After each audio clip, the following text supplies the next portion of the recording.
Welcome back to an obscure tour at the edge of the internet. I am your host, the Nameless Tour Guide, and let's call this episode the start of Season 2.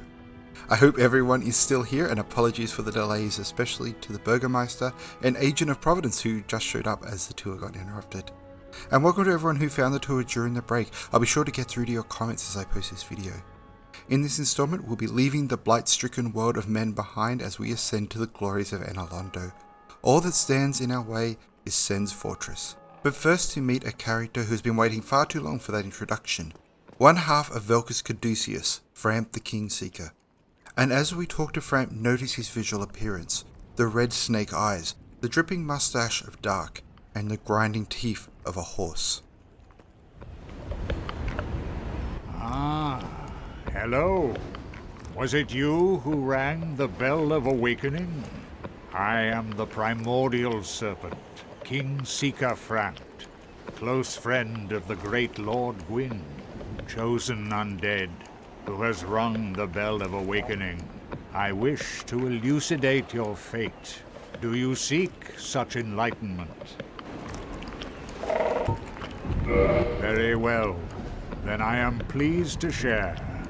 Chosen undead, your fate is to succeed the great Lord Gwyn, so that you may link the fire, cast away the dark, and undo the curse of the undead.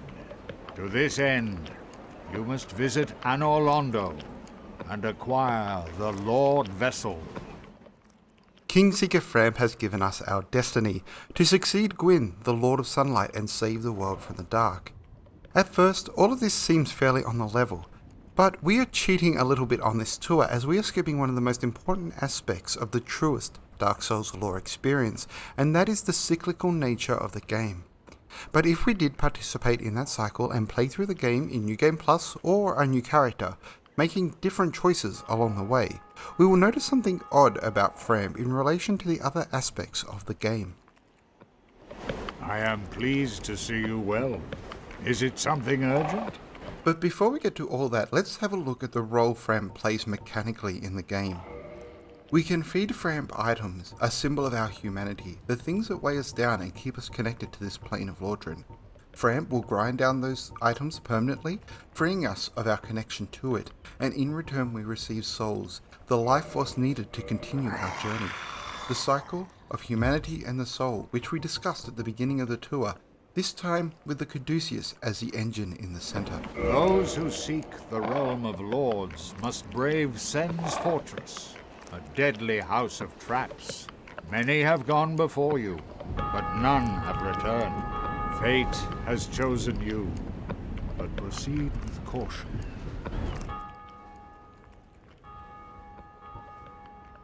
Farewell, chosen undead. I remain here and await thee. Sen's Fortress is a place of traps, but also a place of serpents, so we'll be talking about Framp a lot in this episode. Framp is often compared to his brother Karth, who we will be meeting in a future installment. But to start with, I'd like to compare Framp to the characters we have already met. Trusty Patches is an NPC who blatantly tricks us in the catacombs. With this, the creators of Dark Souls are setting up the idea of deceptive NPCs, and this is something that is important, as many video games have very honest NPCs, and if they do betray the player, it is usually telegraphed far ahead of time. This is because games are interactive, and being betrayed by an NPC without warning can be more hurtful to the audience, as they try to figure out what they personally did wrong to cause the betrayal. This doesn't happen in passive media, as we are seeing a hero be betrayed. We aren't in the moment ourselves. This tradition means developers who want to play in this space of more traditional media like novels and films with fallible narrators and hidden subversion need to slap the players upside the head with one of the characters being a wolf in sheep's clothing early on, so we don't feel cheated or hurt later when a character reveals the lies that we've come to believe as the chosen undead. Instead, we see the story being told and the artist's intent. And to make sure this idea is really driven home, the level of deception becomes more and more obtuse as we meet more NPCs. Petrus seems grating and cowardly, but harmless. Laurentius seems honest and helpful. Aingi wants to help us with our strange affliction. But after a few cycles, we learn their stories, and we can start to see their deception with varying levels of subversion.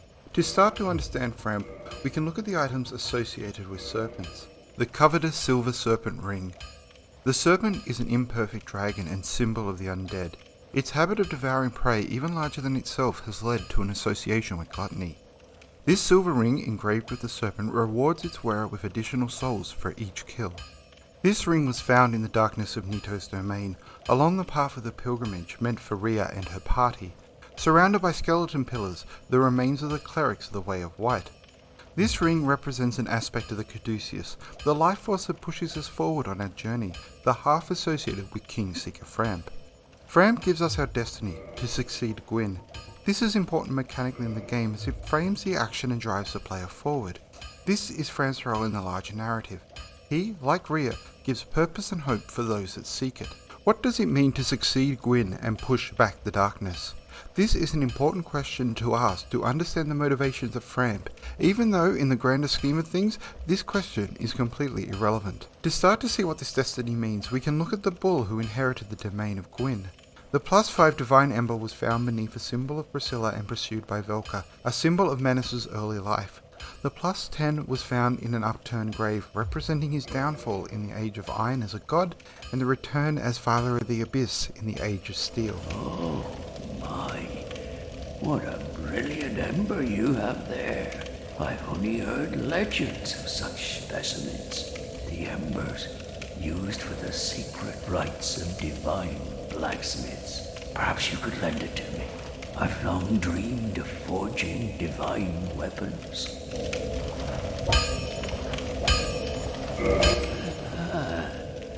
Splendid. Splendid. Thank you. Andre of Astora never disappoints. I assure you. Once again, we are seeing Andre of Astora's freedom from the darkness. He does not see the ember as his, instead you are lending it to him, to be returned at some future point. It is not possible to ever get the ember back from Andre, but at least the idea is acknowledged. And this is important as this is Manus at the beginning of his life. His only desire was to serve his master Gwyn, his secret love Priscilla, the people of Lordran. But as time went on, service wasn't enough. His desire for new experiences grew as his Caduceus drove him forward, until after suffering multiple deaths, he was left exhausted, insular, and ground down to the bone, like the blacksmith Vamoose that we met in the catacombs. While we are here, let's quickly look at the barrel next to Andre of Astora. On top we see a wooden stein. Etched into the wood is the Labrys axe. Next to it is a more traditional hatchet, similar but not identical to the axe given to the pyromancers when they start the game. In front of these symbols are two blacksmith hooks that look like the Elder Futhark rune of Wanju, representing the joy of family and fellowship, a symbol of union.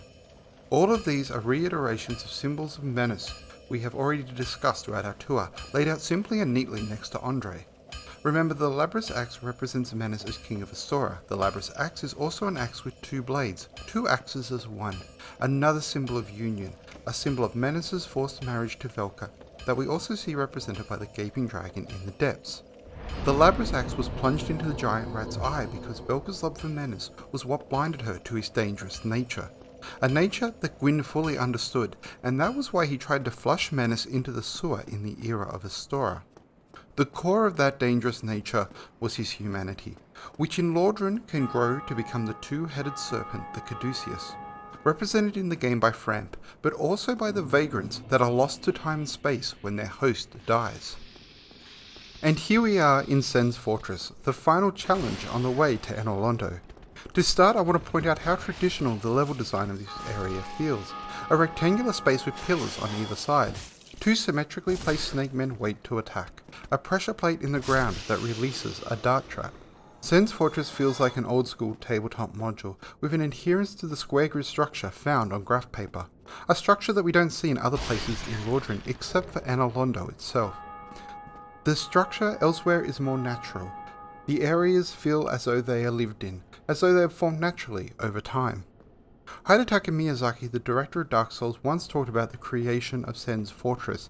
His vision for this place was that it would scream trap, and it does with all of the swinging pendulum axes and deep pits to fall into.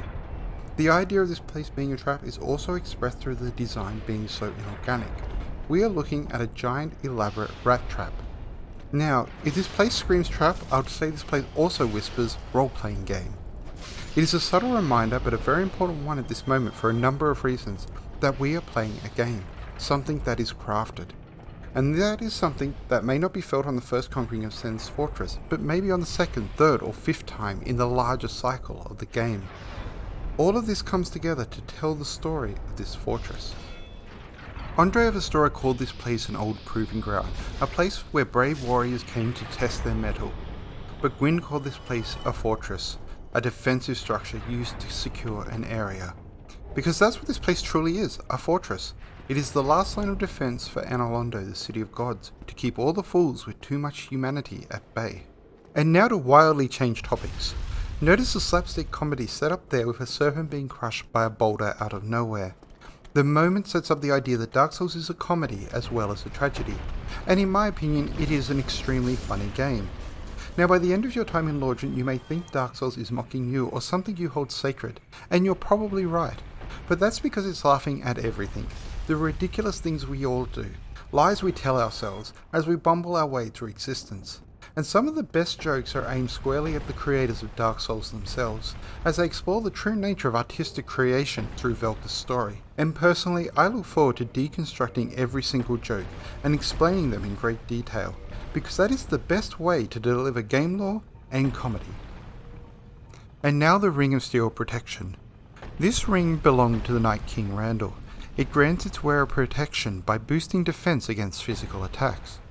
Of the many legends surrounding the Night King Randall, one of the more well-known speaks of him standing down a giant drake and slashing it to pieces.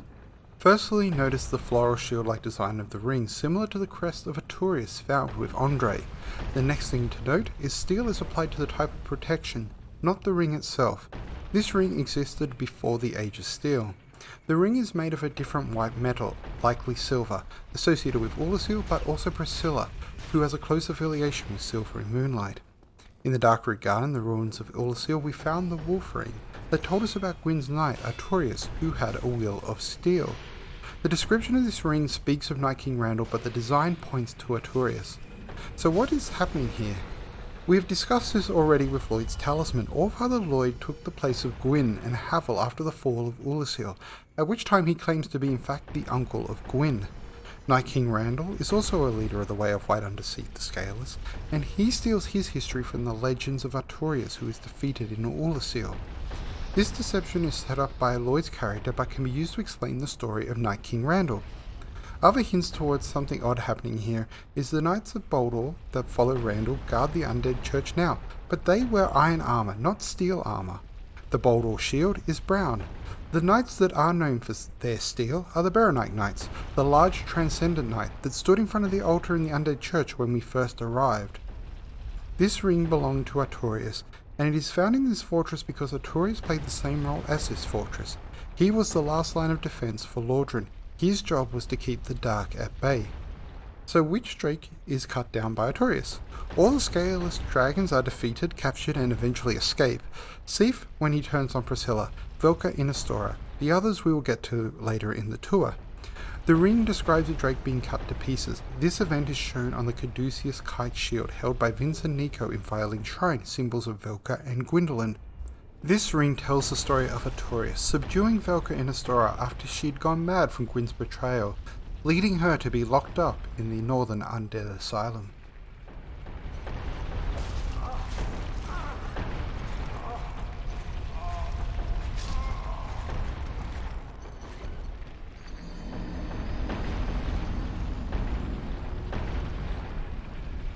And that was just a moment to recognise the best implementations of mimics in gaming.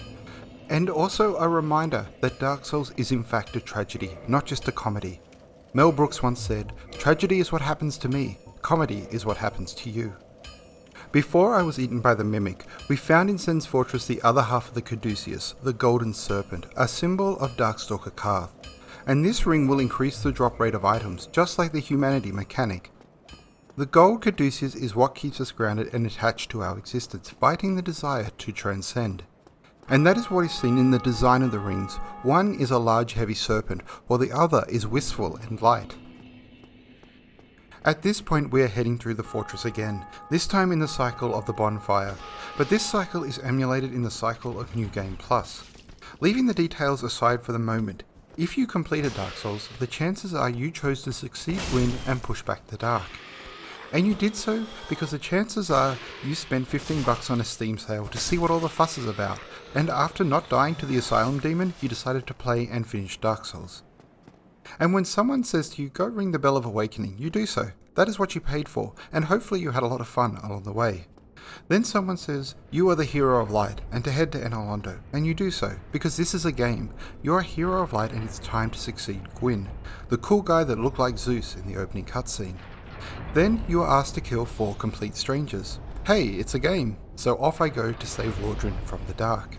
This may sound dismissive, but it isn't. It's actually quite brilliant, I think, as this is Fram's actual job, to make sure we have a good time in Lordran as he leads us with a little help from some others, from one place to the next. He is a Caduceus after all.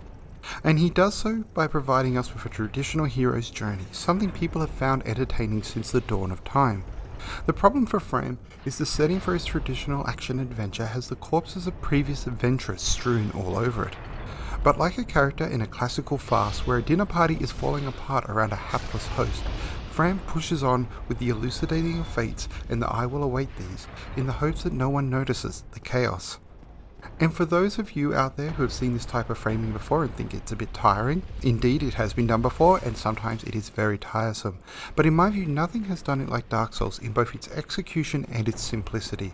The simplicity may not be as easy to see when watching a 16-hour series like this, but if you go back and play the game, you'll notice how quickly all of what I'm talking about melts away and the story just appears. On from that idea, we have ourselves something quite puzzling in front of us, hiding in plain sight. Why are there serpent men guarding the way to Enolondo, the home of Gwyn, a dragon slayer and the Lord of Light? On a first playthrough of Dark Souls, if you're like me, the answer your brain gives is, I'm terrified right now. What are these things? I don't want to die. At that point, the mechanics of the game are helping Fram hide the chaos. If you are a more level-headed player, maybe it was, it's time for the Snake Temple part of the game. In that case, our expectation of game cliches hide the strangeness we are seeing. The depths is the sewers because there are rats in it. In an RPG, the rats are always in the sewer. Even if the sewer is suspended in the middle of Lordran with a town directly below, our brains disregard this because we are playing a game. And of course you may have just thought, what a cool challenging level, this game is a ton of fun. Which is the reaction every developer actually wants from their audience, and the one the developers of From Software designed for. Everything else is just a byproduct of that. And here we are with the Mimic. The Mimic gets its name from a Dungeons & Dragons monster. In that universe, just like here, the Mimic has the appearance of a normal chest that springs to life and tries to eat the adventurer that opened it. But in Dark Souls, the Mimic can be subdued by Lloyd's talisman, Havel's talisman, and then we can just reach inside the fanged maw of the beast and remove the treasure from within. This is where we start to see Havel the Rock as father of Velka, the one who watched over the crazed slumbering dragon, the reservoir of all mystical secrets in Lordran. The treasures found in the Mimics form a cycle of enchanted weapons that are symbols which help to place the gods of Enolondo in different areas around Lordran. And here we have the first in the cycle, the Lightning Spear. Lightning showing the legacy of Gwyn, and the spear representing the firstborn of Gwyn. And it is in this fortress because it was his fortress. That's right, the famously unnamed son of Gwyn is named in Dark Souls 1, just once in the title card of this area. Good old Sen made sure that the fools with too much humanity didn't bother his father and their family. Now being named in the title card shows that the narrator had no problem naming the firstborn of Gwyn. It is the others who decided at some point Sen was no longer worthy of being called a god of Enolondo, and so his name was removed from history in an attempt to forget him. Sen's actions were not an insult to Velka, so she names him when she wishes. Unlike Menace, who is only named in the Ulasil DLC or items accessible with that extra content, which we will be discussing in a future installment. But in the base game, Menace is written out of history, as is Priscilla. The Witch of Izalith, though, is never named, at least in my current reading of this. I always get a bit nervous saying never, but I will in this moment just for effect. That's right, the Witch of Izalith is never named, ever. No one will ever know her name. and that speaks to her story, her character, and her disgrace. And I'm sure that there are other nameless characters hanging around. These kind of characters are all pretty easy to forget. And now returning to Sen's fortress, down this path we had a slumbering serpent man leaning against a wall. By redirecting a boulder, a symbol of the sun, a progression of the silver ball we saw in the undead asylum, we can wake this slumbering serpent and open a new way forward. And inside this area behind the wall, we find a cloaked wizard in a cage, and beyond we find the soul of a hero. This is a symbol of Velka and her father Havel, as she slumbered in the undead asylum. And here in this cage, we find, in my opinion, one of the worst characters in Lordran, and that's saying a lot. Big Hat Logan. You seem quite lucid. A rare thing in these times. I am Logan.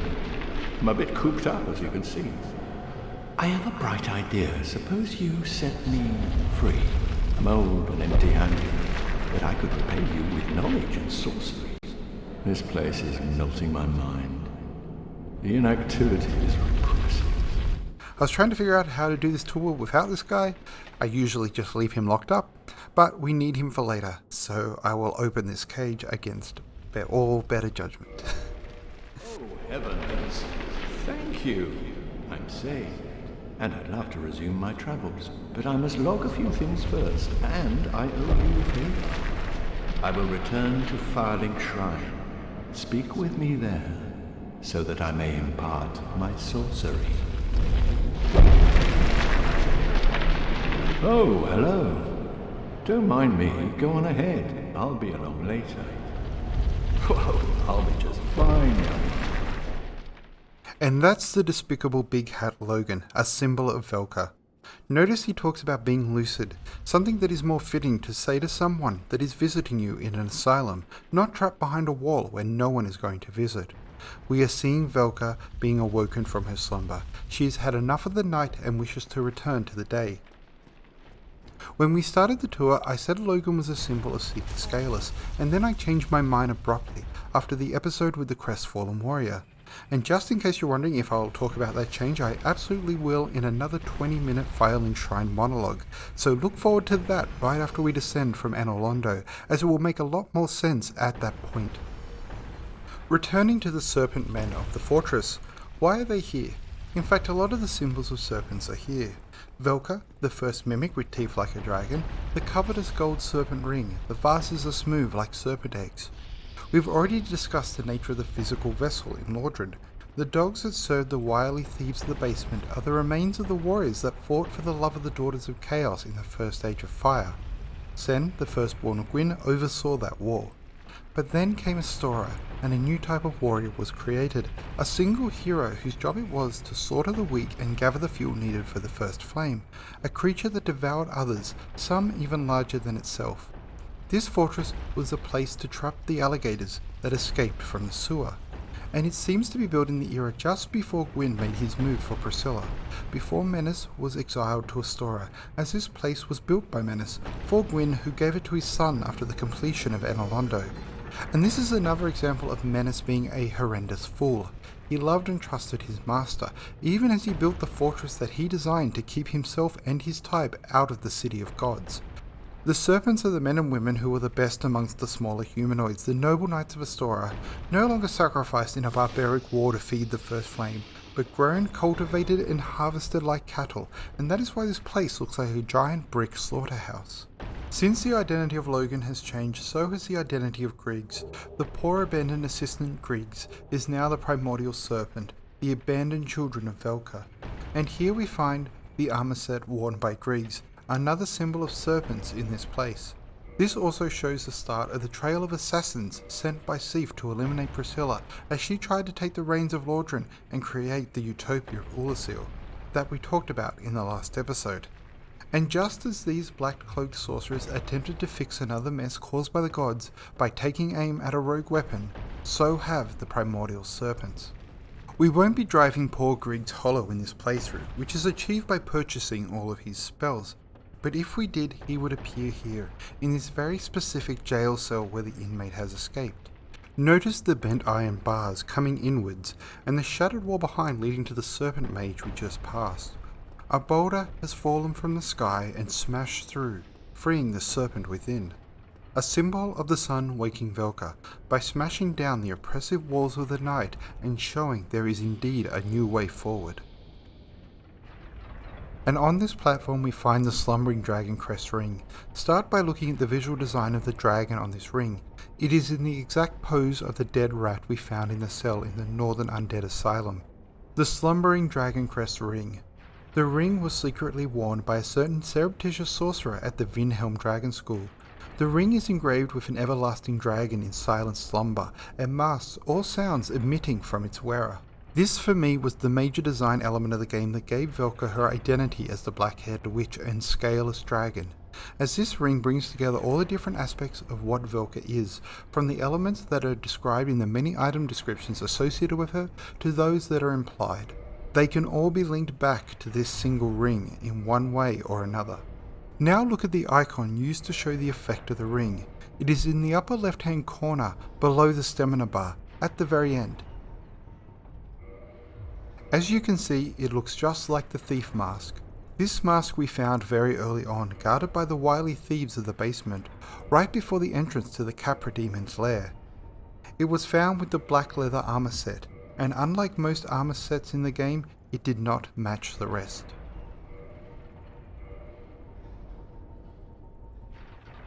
And before we leave this topic, we should look at the item description of the thief mask. Mask of sinners. They hide their faces, stifle their voices, and hide in shadows. It does not provide much in the way of defense. We have gotten this far without going over the visual design of the Serpent Men. One is a very masculine looking creature with a blood-stained greatsword, the favoured weapon of Gwyn, representing his connection to this place. The other is a more feminine looking creature that wields the flamberge, which means flame blade, another greatsword, which in its item description is said to be used to flay skin and cause heavy bleeding. That creature also fires lightning magically from one of its hands, a symbol of Priscilla as Gwyn's wife. Notice that the creature also only wields 3 weapons, but has 4 hands. Now this feminine creature is also similar to some other creatures we have met, with an attack it rarely uses. This grab attack is similar to the gaping dragon in the depths, and also the creatures on the back of the egg bearers that implanted us with the egg sacs.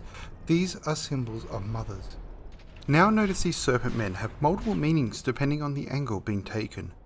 Symbols of the Knights of Lordran, but also a symbol of Gwyn and Priscilla's union. These concepts are related but different, and that is what I meant before by simplicity. Items in the world take on multiple meanings as the story is told. We've already seen that as we revisit areas after discussing something new, we find extra meaning has suddenly appeared. This is made possible by the central theme of cycles. A good story about cycles should contain the element that cycles are resonant. Each chapter in the story is an echo of the last, and that means the symbols we find in Lordran build up as these cycles turn, creating an amazingly interconnected collection of meanings while still being on the surface a traditional role-playing game. The Serpent Men are a game cliche seen in countless other adventures, and that is enough. But here they become symbols of Gwyn and Priscilla's union once we see that side of the story. They are also symbols of the hungry Knights of Lordran who coveted what they didn't have. And they are in Sen's Fortress because they represent a part of his story as well. And the great thing about cycles, especially in relation to the ideas being discussed in Dark Souls, is as the cycle turns and we spin down the drain of Lordran towards the Singleton at the end, we see the ironic fragility of the sacred beliefs that the characters of Lordran fought and suffered for. We have now discussed both Sen and his fortress, and so we can place it in the larger narrative of the world. Gwyn wants to rule Lordran as the only lord, in a kingdom of order and light, not chaos and barbarism. So he needs to get rid of the Witch of Islith and Nito the Grey Lord and acquire Priscilla, who exists for the sole purpose to stop any one lord from usurping the others. The witch feeds the flame with the dark acquired by Nito from bodies of the war orchestrated by Gwyn's son and the Daughters of Chaos. So Gwyn has the master plan of Astora, a home for Velka and the creatures of the dark, pleasing Priscilla and freeing her to become his wife. He convinces the Daughters of Chaos, who are guilt-ridden by the war, that this is a more humane approach to existence, and they leave their mother. And so Gwyn creates a cattle ranch where humans are made into knights and are farmed for the dark that they gather. Though in doing so he creates a factory of killing machines, but these machines aren't mindless like the constructs he is used to. And eventually they start to realize Gwyn's scheme, as more and more head off on pilgrimage and are slaughtered either at the undead church or in the case of the most talented, this fortress, where they fought to prove themselves. And this is where things go wrong, as these knights are loaded with humanity, so they seek better ways. Why aspire to some unknown city of perfection, to please gods that you do not know or care for, when they could find perfection in the city of Astora? And so they did, and they created the first great city of man where the old gods were no longer needed. This is a bit of a problem when you have a flame to feed and the cattle aren't showing up to be slaughtered. And worse than that, Velka continues her research and creates the Dark Sign, which spawns the Dark Wraiths, the ones not foolish enough to give away their humanity, and with that came clever selfish warriors with immortality. In his misguided attempt to control the flame, Gwyn had accidentally created a race of immortal serpents. Suddenly Sen's fortress isn't as effective as it once was, and I believe this was the start of humans actually entering the city of gods. Before that, Enalondo consisted of only the gods, with the lions, the humanoid constructs that served them, and the goats, the giants that had proven themselves in the war with the dragons. All of this happened as the first flame kept fading and the dark below kept growing. This is when Gwyn realized he needed to take all the mistakes of Astora and put them into a city he could control with his kings, a city dedicated to his way, the Way of White, and make the city so attractive no one would even remember Astora. And then to save the flame, Gwyn sacrificed himself to it, just as Velka told him to, as her final revenge before she went insane, destroyed her city, and ending up in the Undead Asylum. At this point we are about halfway through the Dark Souls story. Now we are starting to move into the era of the Chaos Flame, or as I call it, the Children's Flame, as it belongs to the next generation of gods.